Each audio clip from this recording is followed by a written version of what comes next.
안녕하십니까. 일산 아파트 거래 1등 한성부동산입니다. 오늘은 김포가 조정지역으로 묶였기 때문에 그 수혜 지역으로 파주가 첫 번째로 손꼽히고, 두 번째로 이 일산에도 많이 몰려오고 있다라는 세 번째 얘기로 엮어보겠습니다. 참, 좀 전에 제가 그 댓글을 봤더니 이 투기 조장구나 뭐 어쩌고 저쩌고 써놨던데, 전 투기를 조장할 생각 전혀 없습니다. 그리고 지금 일가구를 갖고 있는 사람은 또 아파트 살 수 있습니까?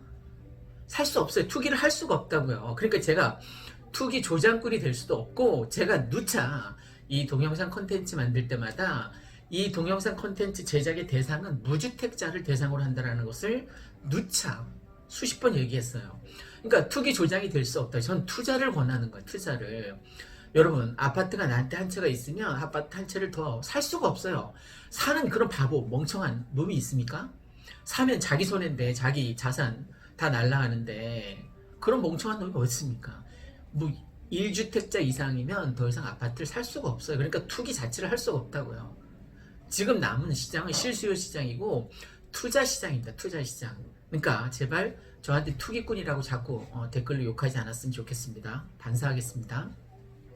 자, 그러면 제가 왜 김포가 조정지역으로 묶이고 이 일산에 투자해야 되는지 제 사례를 한번 솔직하게 얘기를 해보겠습니다. 뭐 사촌이 땅을 사면 배 아프고 뭐 이런 얘기도 있는데, 뭐 저하고 사촌지간은 아니니까, 자, 왜 투자를 해야 되는지, 무주택자라면 왜 빨리 하루빨리 아파트 등기를 쳐야 되는지, 제가 올해 두 채를 투자했다라고 했잖아요. 하나는 37평에 했습니다. 4단지. 하나는 32평 5단지에 했습니다. 물론 지금 전세 들어서 사시는 분 너무 감사하고 고맙고, 이제 뭐 샤시까지 다 깨끗하게 아주 인테리어를 잘 해서 전세 오시는 분에게 너무 감사하니까 그렇게 할 예정입니다. 며칠 있다가. 그 32평 같은 경우에. 근데 그게 얼마나 올랐냐면, 그 37평이 5억에서 7억으로 됐고요. 4억 5천에서 지금 6억이 됐습니다. 하나는 2억이 올랐고 하나는 1억 5천이 올랐습니다. 3억 5천이 오른 거죠. 그죠? 그 일반 직장인들이 열심히 가서 근로소득해서 야근까지 해서 뭐 이 몇 개월 사이에 3억 5천을 벌 수 있습니까? 불가능하죠. 또 한간에 또 이런 얘기가 있습니다. 야, 그거 나중에 양도소득세 내고 나면 그 뭐 개털인데, 그렇게 얘기하시는 분이 있는데, 전 양도소득세 낼 의사가 전혀 없습니다. 왜? 지금 일시적인, 제가 조정지역 전에 샀기 때문에 일시적인 1가구 2주택이라서 3년 이내, 지금 2년 한 6개월 이내 팔면 되는 거예요. 2년 5개월 이내 팔면 되는 거예요. 그러니까 이제 소사선 들어오고 나면 굉장히 많이 올라 있겠죠. 그때 파는 거죠. 비조정 지역 때 샀으니까 3년 이내 팔면 되니까. 그리고 임대사업자이니까 임대주택 그 3단지 그거는 지금 신경 안 써도 돼요. 지금 8년짜리니까 6년 뒤까지 그냥 내버려두면 됩니다. 그 전세 알아서 잘 살겠죠. 누군가가. 지금 사시는 분도 있고. 내가 사는 아파트는 그냥 거기 살다가 뭐 이제 2년 6개월 정도 뒤에 이제 어쩔 수 없이 이제 팔게 될 수 있을 것 같아요. 팔지 않았으면 좋겠는데, 아파트는 갈아타기 아니면 파는 게 아니라고 하니까, 갈아타기니까 더 좋은 평수로 갈아타기 하는 거니까, 저는 뭐 31평에서 37평으로 갈아타기 하는 거니까 잘 하는 거죠. 어쨌든 제가 여러분, 뭐 열받으라고 하는 얘기가 아니라, 올해 37평이 2억이 올랐고, 2억 얼마 전까지 제가 1억 올랐다 했고 1억 5천 올랐다고 했고 1억 8천 올랐다고 했고, 지금 며칠 되지도 않았는데 2억이 올랐어요. 지금 7억 이하에 물건이 없어요. 지금 우리 같은 경우에는, 우리 한성부동산 같은 경우에는 지난주 7, 8일 동안 9건을 거래했습니다. 그러니까 우리가 물건이 있으면 굉장히 빨리 소진시킬 수가 있는데 물건이 없어요. 그러니까 투자하겠다라고 자기 자녀분 이름으로, 요즘은 뭐 실소유자 위주이니까 자녀분 이름으로 투자하겠다라고 하는 사람이 꽤 많았는데, 물건이, 투자할 수 있는 물건이 없으니까 거래를 못하고, 어제도 왔다가 다시 뭐 돌아가고, 아침에도 문자 메시지 받았는데 뭐 6천 갭투 물건이냐고 문자 메시지 받았는데 없어요. 6천으로 이제 투자할 수 있는 물건 자체가 없는 거예요. 뭐 3단지 16평 17평도 그 가격으로는 안 되는 거예요. 16평도 이제 6천으로는 갭투로는 불가능해졌습니다. 그러니까 적어도 1억 2천, 1억 5천 뭐 이 정도 선은 있어야지 이제 백마마을에 투자할 수 있는데 지금 왜 이런 현상이 계속 일어나고 있냐면 김포가 조정적으로 묶였기 때문에 파주에 가려던 사람이 파주에 가는 사람도 많아요. 거기 GTX 근처에 세계 브랜드 뭐 유명한 거 있잖아요. 그 브랜드 빼고는 사실 투자하면 안 됩니다. 다른 지역은. 이건 뭐 제가 나중에 GTX 여기 거기 생겼을 때 혜택을 받을 그 세 개의 브랜드 빼놓고는 가급적 안 들어가시는 게 좋습니다. 지금 조정 지역이 아니라도. 어쨌든 거기도 투자 가치가 있는 거죠. 그러니까 김포 다음으로 이제 서울 출퇴근하려니까 파주는 너무 멀단 말이에요. 그러니까 이 백마마을에서 그냥 머무르는 사람이 많다는 거죠. 서울로 출퇴근하고 나중에 소서선 들어오면 김포공항 가서 5호선, 9호선, 뭐 여의도 19분이라고 하니까 쉽게 갈 수 있으니까. 지금 제가 세 번째 시간으로 말씀드리는 게 김포가 이제 조정적으로 묶여서 얼마 전에 말씀드렸듯이 뭐 호가가 1억이 이제 떨어진 매물이 이제 조금 쌓이기 시작하는 모양입니다. 그러니까 순식간에 1억 올랐다가 세 달 전에 사준 게 1억 올랐다가 조정식으로 묶이니까 확 깎여서 이제 제자리 걸음이 된 거예요. 어쨌든 1억 올랐다라고 좋아했었는데 다시 1억 꺾이니까 당연히 이제 뭐 싫어하겠죠. 투자했던 사람들은. 그러니까 똑같이 김포하고 일산으로 이제 똑같이 조정적으로 묶여서 김포 가려던 사람이 아무래도 입지가 일산이 훨씬 더 월등히 앞서니까 27년간 이 병원이라든가 쇼핑센터라든가 백화점이라든가 이런 입지가 만들어지는 거니까 아무래도 김포보다는 이쪽을 더 선호하는 것 같습니다. 제가 23년 살아봐도 이 백마마을은 정말 살기 괜찮은 동네입니다. 국토교통부에 따르면 서구뿐만 아니라 동구, 덕양구 다 올랐어요. 다. 전세 살던 사람이 서울에 전세 살던 사람이 더 이상 전세로 이제 옮겨가지 못하거나 전세를 구할 수 없으니까 지금 여기 일산 같은 경우는 전세가율이 70% 정도 됩니다. 그러니까 갭 차이가 얼마 안 되니까 이제 투자하시는 분들도 있고 사놓는 분들도 있고 전세 살기에 열받아서 아예 이사 오시는. 그때도 말씀드렸지만 올해 경기도에서 이 고양시 가장 많이 왔고 4,400가구가 넘더라고요. 와서 사신 분이. 서울에서만 와서 사신 분이 그렇다는 겁니다. 이제 일산 후곡마을, 그 일산역 근처에 후곡마을 있잖아요, 그죠? 그러니까 여러분도 투자하실 거면 일산역 후곡마을이나 백마마을 쪽으로 많이 투자를 하셨으면 좋겠습니다. 그 위에 물론 일산 전역이 조금씩 이제 오르고 있어요. 그런데 가장 많이 오를 곳에 투자하면 좋지 않습니까?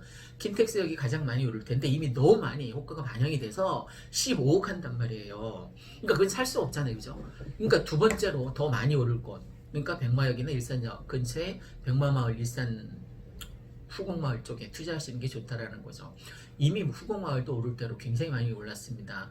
지난주에 뭐 재미있는 영상 보니까 그 덕이동에 김현미 국토부 장관께서 사시는 그 하이파크 아파트, 그 아파트 아직도 4억대이다 뭐 이렇게 얘기를 했다고 하는데 실제 자기가 사는 평수는 아닙니다. 그보다 더 작은 평수인데 아직도 우리 동네 5억이면 살 수 있는 아파트 있다라고 얘기를 했는데 그때 마침 4억 9천만 원이 실거래가가 찍혔어요. 84제곱미터가. 그러니까 틀린 얘기를 한 건 아니에요. 자기 집 얘기를 한 건 아니지만 물론 지금 노이즈 마케팅이 일어나고 나서 5억 중반대에서 계약이 되고 있고 실제 호가는 6억 넘었습니다. 그러니까 김현미 국토부 장관께서 한마디 거들었더니 막 오른 거예요, 그 동네가.